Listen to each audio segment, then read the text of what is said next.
Hello everyone. काल मी पावभाजी केली होती. आता त्याच्यामध्ये साहित्य बघूयात. आपण घेतलेलं आहे बीटरूट प्लस शिमला मिरची आणि फ्लॉवर, मटार आणि बटाटा.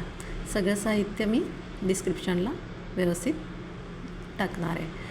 सगळ्या ज्या गोष्टी आहेत धुवून साफ करून मी कुकरला शिट्ट्या करून घेतल्या होत्या, 3 ते 4 शिट्ट्या.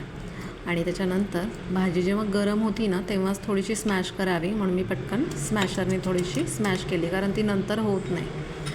आता आहे मी एका ह्याच्यामध्ये लसूण, अद्रक आणि एक छोटी मिरची त्याची पेस्ट करून घेतली. आता त्याच्याच पुढे कढई ठेवलेली आहे मी. बटर आणि तेल असं घातलेलं आहे. 2 पळी बटर प्लस 2 पळी तेल असं.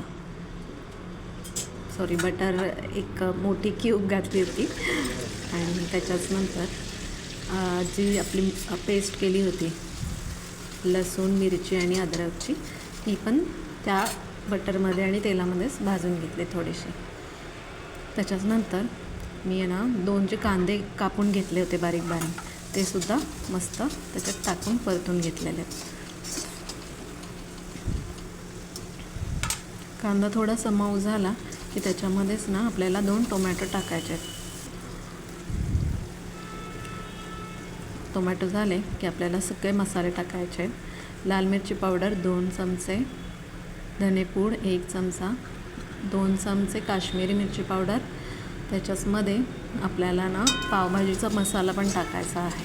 ठीक आहे. आता हे सगळं हलवून घेतल्यानंतर आपण त्याच्यात पावभाजीचा मसाला पण घालायचा आहे. 2 चमचे पहिल्यांदा थोडासा घालायचा आणि जेव्हा उकळी येते त्यावेळेस थोडासा परत एकदा वरतून घालायचा असतो. थोडासा मसाला भाजून दिल्यानंतर स्मॅश केलेली जी भाजी आहे तीही भाजी आपल्याला ह्याच्यामध्ये टाकायची आहे. त्याच्यासाठी मी पहिल्यांदा चवीपुरतं मीठ घातलेलं आहे. 1 चमचा मीठ घालून घेतलेला आहे आधीच मी. आता ही जी भाजी आहे ती पूर्ण भाजी मी ह्याच्यामध्ये टाकते आहे. थोडीशी स्मॅश करून घेतली कारण ती जास्त होती आणि मला हलवता आली नसती मग पुन्हा, म्हणून मग मी थोडी थोडी घातली आणि थोडी थोडी स्मॅश करून घेतली.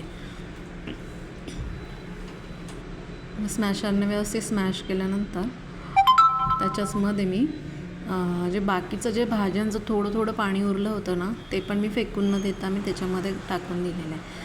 आणि आता ह्याच्यामध्ये एक सिक्रेट गोष्ट जी आहे ती टाकते आहे की ज्याने अजून थिकनेस पावभाजीचा वाढतं. ठीक आहे. जे बाहेरचे पावभाजीवाले असतात ते सुद्धा असंच करतात, ज्याने त्यांची एकदम थिक होते पावभाजी. जो आपला पाव आहे लादी पाव, त्याच्यातला अर्धा पाव घेतलेला आहे मी आणि त्याचे तुकडे करून मी त्याच्यात टाकलेले आहे. आता पुन्हा एकदा पावभाजीचा मसाला टाकला आहे 2 चमचे आणि त्याच्याचमध्ये सगळं व्यवस्थित हलवून घ्यायचं. आणि हा पाव पण त्याच्यामध्ये एकदम विरघळून जाईल म्हणजे, आणि खूप व्यवस्थित थिक होत आहे. म्हणजे अगदी बाहेर कशी आपल्याला एकदम घट्ट जी मिळते भाजी त्याच टाईपमध्ये. स्मॅशर मी स्मॅशर वापरला आहे परत. जे एकदम आत्ता पातळ वाटते 5 मिनटामध्येच इतकी घट्ट झाली होती भाजी. परत एकदा गरम असताना सगळ्या भाज्या ज्या आहेत त्या व्यवस्थित स्मॅश करून घ्यायच्या.